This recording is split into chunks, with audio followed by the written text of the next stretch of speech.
Facing the Storm.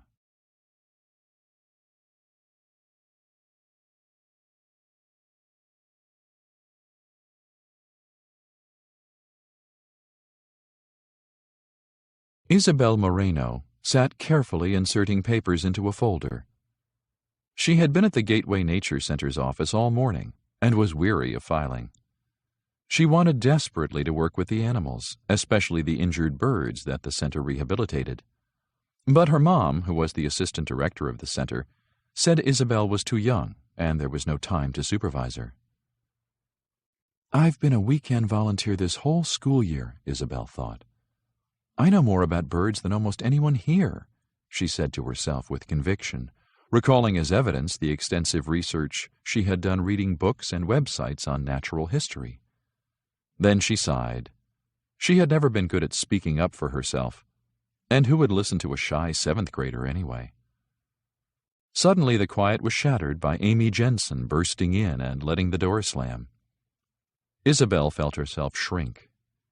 Amy, who had been a volunteer a bit longer than Isabel, was 16 and strutted around like she owned the place.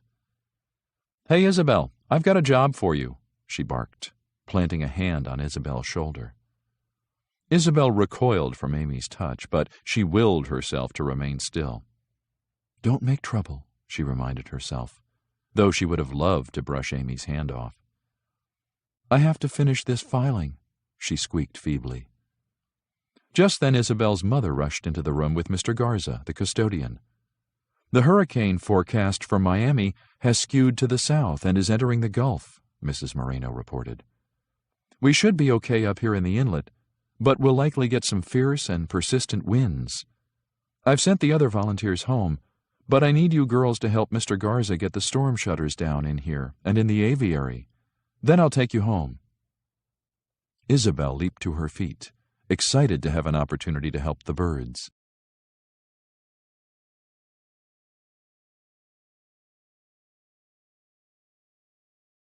Mrs. Moreno's cell phone jangled, and she answered it at once, listening intently. "Change of plans," she announced as she hung up. "The winds are worse than expected along the coastline, so the Gulf Shore Preserve needs help preparing for the storm. I've got to go down there with the staff. We'll take the inlet bridge, so we shouldn't be gone long. Stay inside with Mr. Garza after you get the storm shutters down, and call me on my cell if there are any problems," she directed as she dashed out. Amy crowed that she was now in charge. Isabel groaned inwardly, but said nothing. Mr. Garza and the girls worked quickly and were soon back inside, listening to the wind batter and rattle the shutters. When Mr. Garza found an emergency weather report on the computer, a worried expression crossed his face. "A storm surge is heading our way, right up the inlet," he announced. "We're in for some flooding." Authoritative as ever, Amy called Isabel's mother to tell her the news, but she sounded flustered when she hung up. "The surge has flooded the bridge, and they're stuck there," she gasped. "What do we do?"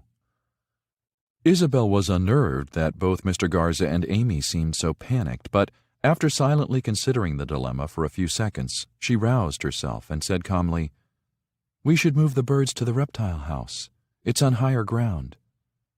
As she strode out of the building with Mr. Garza and Amy following, she caught a glimpse of the satellite image on the computer. The vastness of the storm nearly filled the entire Gulf now.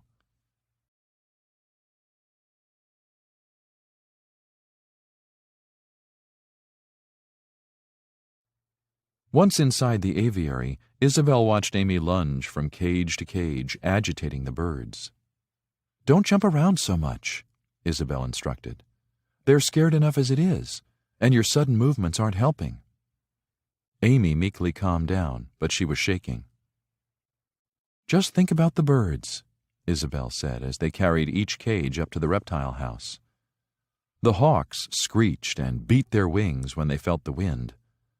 Isabel spoke soothingly to them, and they soon grew calmer. Amy watched in awe and tried to mimic Isabel's tone. Just as the water in the birdhouse had risen to their shins, they finished relocating the birds and waited inside the reptile house for the storm to subside. After several hours, the water had receded, and Mrs. Moreno was able to return to the center. She expressed concern that she'd left them alone for so long, but Mr. Garza reassured her that Isabel's foresight and cool thinking had saved the birds. Mrs. Moreno gazed at her daughter admiringly. "How did you summon such confidence and courage?" she asked Isabel. "I'm not sure," Isabel admitted. "All I could think about was how scared the birds must have felt in their cages, and I just took charge." "I'm proud of you, Isabel," said Mrs. Moreno. Isabel paused a second. "I guess I'm proud of myself, Mom,"